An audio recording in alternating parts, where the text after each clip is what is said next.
Al-Fatihah. A'udzubillahi minasyaitonir rajim.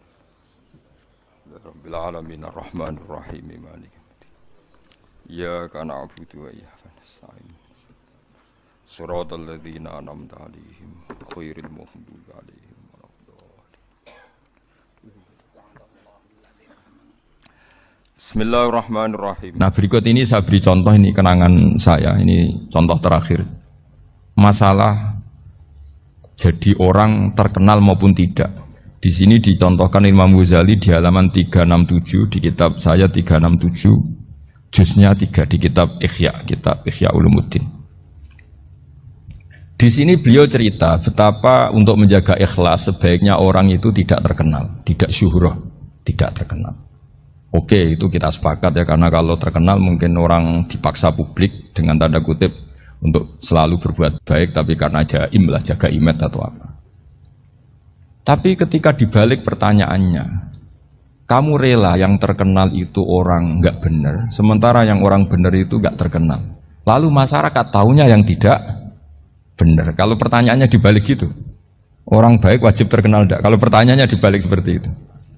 Dokter yang benar tidak terkenal, yang malpraktek terkenal. Kamu ingin kondisi seperti itu? Gak ingin kan? Kampus yang bagus gak terkenal, kampus yang bagus gak terkenal, yang gak bagus. Nah, artinya apa? Gara-gara olah kata, olah pikiran, ini logika jadi rubah. Lagi-lagi apa? Jawaban itu ada di kata-kata sebetulnya. Makanya bab-bab seperti ini tidak usahlah kita berdebat, berpolemik, sebaiknya orang itu humul, menutup diri, apa sebaiknya orang terkenal, itu nggak perlu seperti itu. Sudah terserah Tuhan saja. Makanya saya mulai dulu ngaji sampai sekarang itu ya tidak punya punya ikon tertentu atau punya website tertentu, enggak. Sudah terserah pangeran. Saya juga tidak sok suci materialistik atau enggak, ya tidak mikir saya. Bukan apa-apa ya, karena saya ini kiai, jadi biasa urusannya sama Allah, tidak sama makhluk. Jadi pusing kalau sama sarah-sarahnya makhluk itu pusing. Meskipun rektor kalau nasihati saya pasti tidak saya terima, itu tetap makhluk, itu sudah tidak ngefek kalau saya itu sudah ada itu. Bukan karena saya sombong, ya memang makhluk betul gitu, bukan. Cuma nasibnya bejo aja, tapi makhluk tetap makhluk. Saya beri contoh ya. Ini makalah yang ditulis Imam Ghazali. Ya. I'lam aslahakallah anna aslal jah wa intisar sayyid atau sayyidi wal istihar bahwa mazmum itu balil mahmudu al-khumulu illa man syaharahu wa ta'ala linasri dini min ghairi takallufi talabi syuhrati minhu. Jadi kalau kamu ingin ibadah kamu selamat, ya kamu jangan terkenal.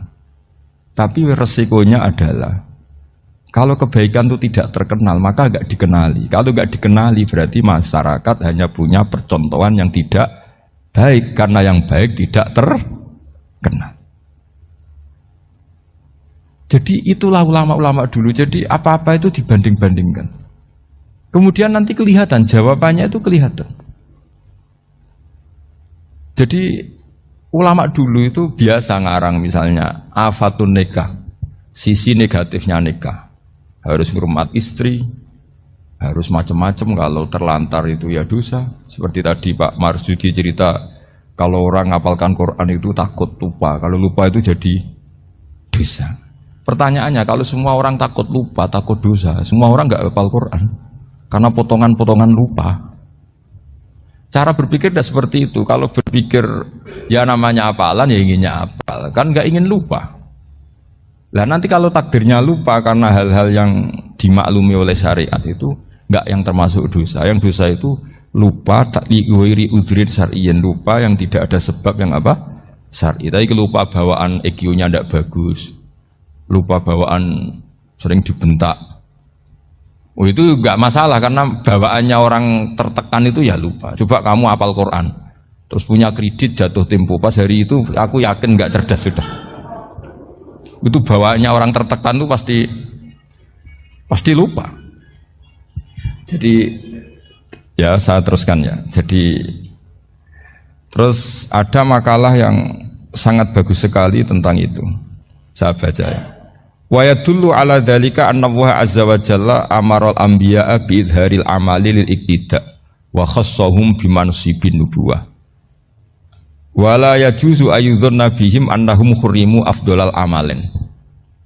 Jadi orang yang terlalu mendewa-dewakan khumul itu menutup diri. Oke, itu baik karena dengan khumul, dengan menutup diri Anda tidak riya, Anda tidak pamer. Tapi kata Imam Ghazali, kamu juga harus ingat di antara syaratnya Nabi itu harus mengumumkan kalau beliau itu seorang Nabi.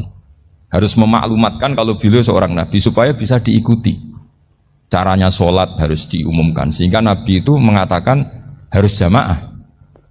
Karena dengan cara jamaah itu bisa solu kama ra'aitumuni usolli. Coba kalau Nabi sholatnya nggak diperlihatkan, kamu harus sholat yang benar. Caranya gimana ya Rasulullah? Itu rahasia. Bingung nggak kira-kira? Bingung nggak? Ya misalnya amal rahasia selalu lebih baik. Terus ada pertanyaan, Nabi ngendikan kamu sholat yang benar. Caranya gimana Nabi? Ya itu rahasia. Terus gimana coba? Tapi Nabi ngendikan apa? Shollu kama ra'aitumuni usolli. Ya sudah, kamu sholat, niru saya sholat. Berarti Nabi sholatnya diperlihatkan apa disembunyikan?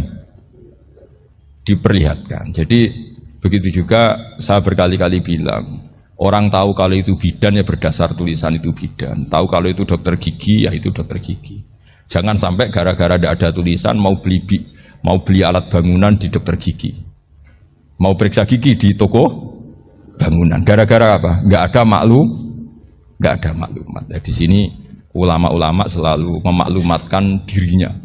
Termasuk Imam Ghazali ketika ngarang kitab dinamai Ihya Ulumuddin, bahwa kitab ini bisa menghidupkan ilmu-ilmu agama yang mulai hilang. Begitu seterusnya. Jadi ini ngaji ya. Jadi orang itu harus ngerti. Jadi jangan nuruti emosi sendiri atau logika sendiri. Bahwa saya suka humul, ya monggo. Agama Islam menyediakan sarana itu. Uzlah itu ya punya sisi kebaikannya sendiri. Tapi syuhrah terkenal asal tidak nuruti